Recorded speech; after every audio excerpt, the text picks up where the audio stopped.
बिस्मिल्लाहिर्रहमानिर्रहीम। आज का टॉपिक है डिप्रिसिएशन। पास्ट पेपर में अक्टूबर नवंबर 20 की अटेम्प्ट है, वेरिएंट है 23 और पेपर कोड है 7707। जनाब, रिक्वायरमेंट को हम पढ़ें तो उसने कहा prepare the journal entries to record the above transaction, narratives are not required. बिल्कुल सही है। Sarah owns a business selling ladies' clothing. She maintains a system of double entry bookkeeping. The following occurred during September 2020. Purchase a motor vehicle on credit from Sharp Motors $6350. तो ठीक है भाई, जो asset purchase हुआ है हम उसको debit कर देंगे। एसेट से इंक्रीज होने पर डेबिट होगा तो हम लिखेंगे मोटर व्हीकल अकाउंट डेबिट। कितनी वैल्यू? ऑफ कोर्स 6350 जिससे परचेज हुआ है।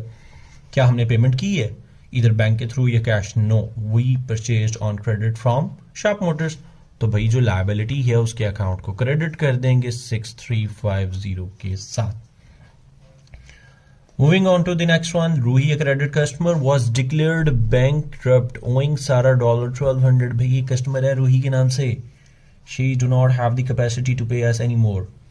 तो भाई लॉस हो गया। जब लॉस हो गया तो हमने उसको इनकम स्टेटमेंट को चार्ज कर देना है। तो इररिकवरेबल डेट अकाउंट डेबिट हो जाएगा 1200 से और रूही अकाउंट क्रेडिट हो जाएगा 1200 से। सो ये वाला मामला तो हमारा कंप्लीट हो चुका हुआ। चलते चले जाएं इसके बाद तो हमें क्लियरली एक बात बोली गई है, वो ये है कि नेक्स्ट रिक्वायरमेंट में prepare the following accounts for the year ended 30 सितंबर 2020। जनाब, अगर ईयर एंड 30 सितंबर 2020 को खत्म हो रहा है तो शुरू कब हुआ होगा? 1 अक्टूबर 2019। अकाउंट्स कौन कौन से हैं? Fixture and fitting account asset है, provision for depreciation account of course assets की प्रोविजन है, डिस्पोजल अकाउंट।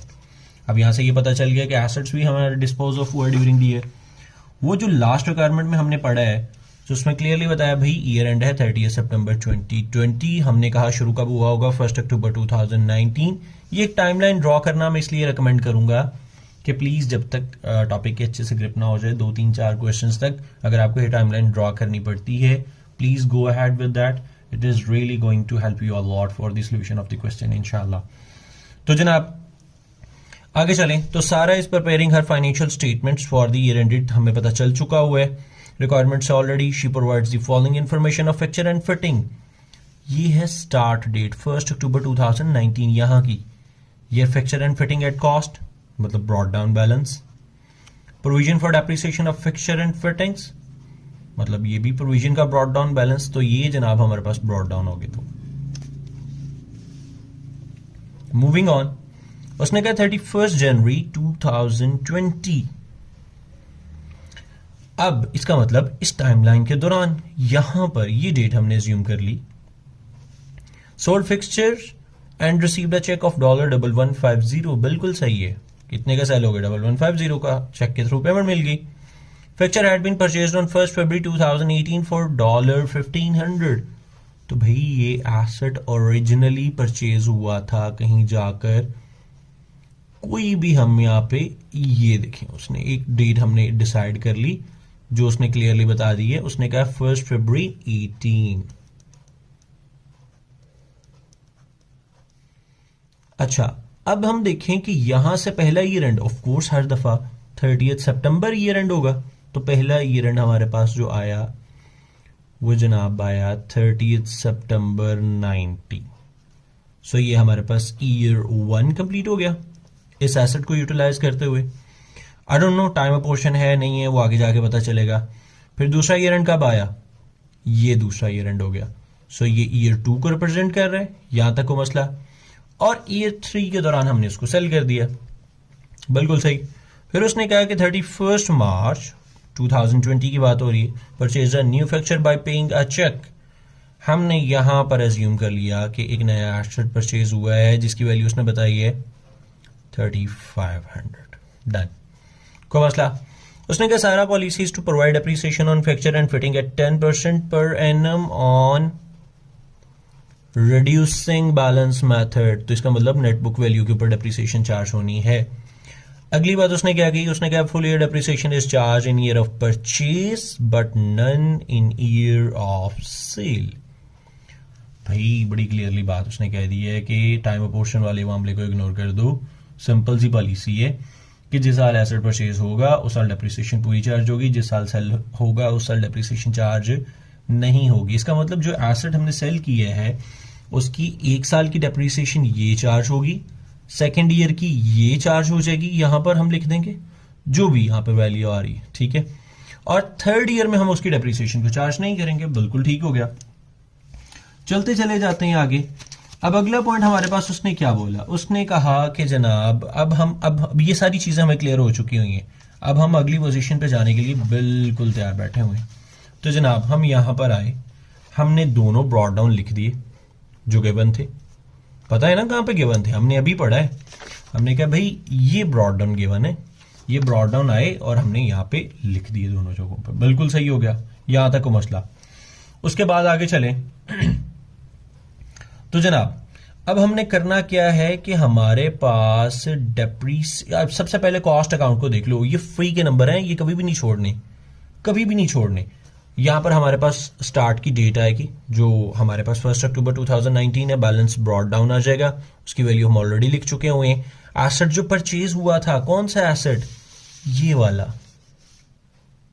भाई एडिशन डेबिट साइड पे तो आएंगे, तो हमने लिख दिया डेट की जगह पे जो भी डेट है वो मेंशन की, ड्यू टू बैंक 3500 का एडिशन हुआ। बिल्कुल सही है क्योंकि डबल एंट्री क्या हुई होगी, asset account debit bank credit, fixer and fitting account debit हुआ था ना, तो हमने लिख दिया। इसी तरह दूसरा एसेट जो सेल हुआ था, हमने कॉस्ट पे कंसीडर करना, हमने ये नहीं देखना कि कितने का सेल हुआ है।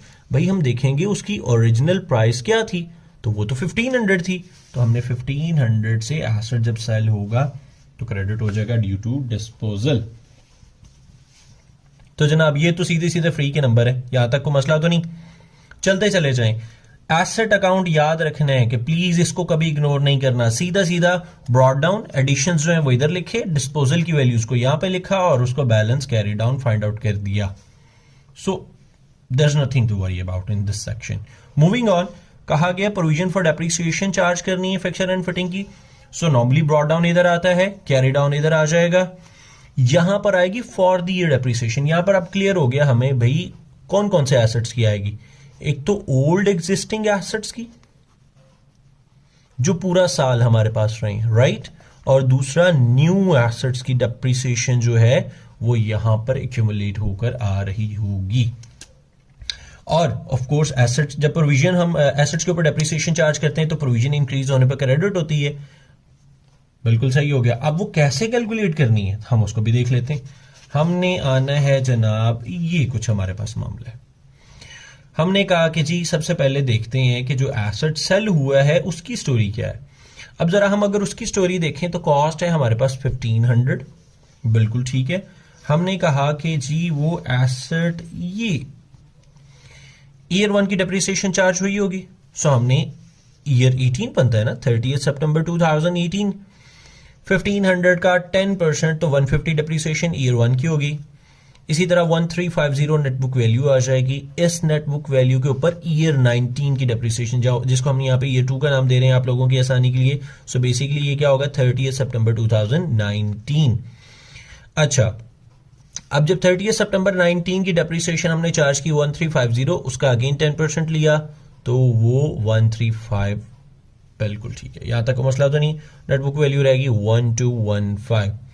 अब जरा मेरी बात को समझना प्लीज। हमने कहा था कि हमें चाहिए क्या, हमें चाहिए जनाब एग्जिस्टिंग ओल्ड एसेट्स। हमें क्या चाहिए, एग्जिस्टिंग ओल्ड एसेट्स, एक इनकी वैल्यू और एक न्यू एसेट की वैल्यू। तो हमने क्या किया, हमने एसेट्स का ब्रॉड डाउन लिखा 28,600 जो उसने हमें ऑलरेडी बताया हुआ है, जो उसने हमें ऑलरेडी बताया। कहाँ बताया है, आप जरा गौर करें तो उसने ये वैल्यूज बताई थी, ठीक है, और हमने इन वैल्यूज को यहां पर एसेट में और प्रोविजन में भी लिखा हुआ है। सो हमने इन दोनों वैल्यूज को उठाया, कॉस्ट और प्रोविजन में लिख दिया। ये ब्रॉड डाउन हो गया हमारे पास, बिल्कुल सही है।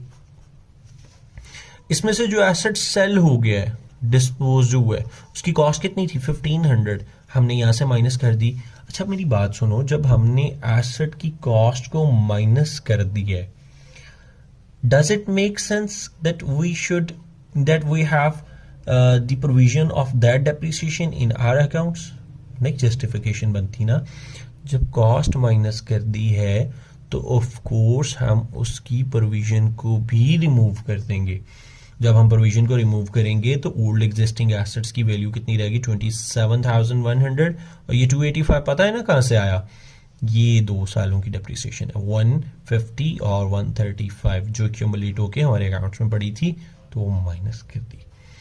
सो ओल्ड एग्जिस्टिंग एसेट्स 27,100 माइनस 5,900, तो नेट बुक वैल्यू कितनी आ गई 21,200।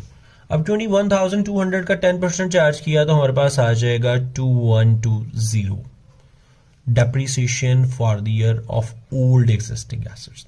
अब जो नया एसेट परचेज किया था उसकी डेप्रिसिएशन भी तो चार्ज करनी है, कॉस्ट कितनी है उसकी 3,500, उसके ऊपर प्रोविजन अभी तक कोई है नहीं है भाई, फर्स्ट टाइम हम इसको डेप्रिशिएट करने लगे हैं ना, तो इसकी प्रोविजन क्या है 0, तो कॉस्ट में से प्रोविजन माइनस हुई तो आंसर विल बी 3,500। उस 3,500 का 10% लिया जाएगा, द आंसर विल बी 350।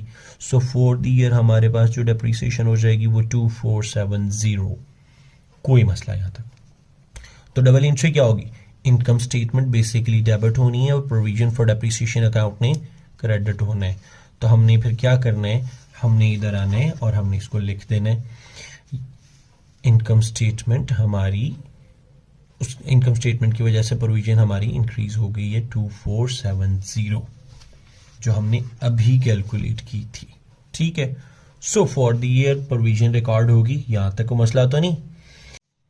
अच्छा जनाब, अब आगे चलते चले जाएं तो हमारे पास नेक्स्ट पार्ट है जो एसेट सेल हो गया, हमने उसको भी तो रिकॉर्ड करना था ना, तो जब हम उसको रिकॉर्ड करने की बात करेंगे तो अब ज़रा सेंस समझते जाना है, प्लीज़ मेमोराइज नहीं करना, ट्रांजैक्शंस को समझना बहुत इंपॉर्टेंट है, क्योंकि अगर कॉन्सेप्चुअली समझ लिया है ना तो ये आपको इंशाल्लाह हेल्प आउट करेगी, आपको कभी डिस्टर्बेंस नहीं होगी इसके अंदर। तो जनाब ज़रा चलते चले जाएं तो सबसे पहले देखें कि एसेट की कॉस्ट कितनी थी 1500, एसेट की कॉस्ट कितनी है 1500। देखो एसेट जब परचेज हुआ था तो डेबिट हो गया था, जब एसेट सेल होगा तो क्रेडिट हो जाएगा। फिर से कह रहा हूं, एसेट जब सेल होगा तो कॉस्ट पे उसका इफेक्ट रिवर्स हो गया, क्रेडिट हो गया। वाइस वर्सा इफेक्ट डिस्पोजल को लिख दिया जाएगा।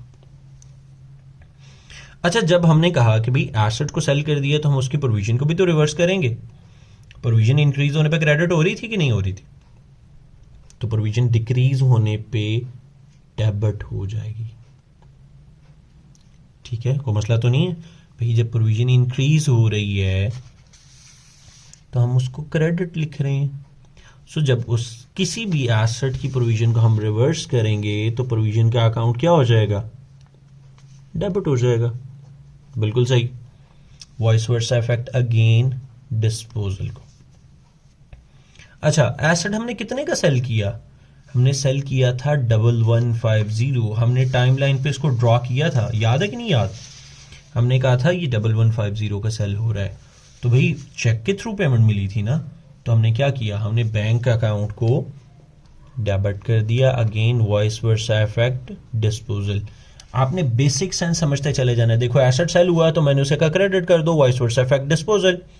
प्रोविजन डिक्रीज हो रही है तो provision account debit, vice versa effect disposal. Again पैसे आ रहे हैं, कितने आ रहे हैं बैंक में भाई 1150, तो bank account debit, vice versa effect again disposal.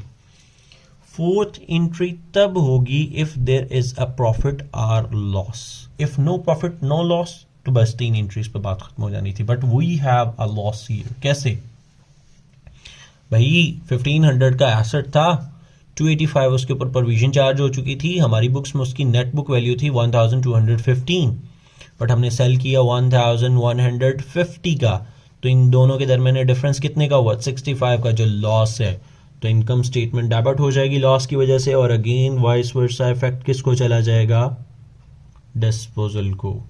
कोई मसला तो नहीं यहाँ तक।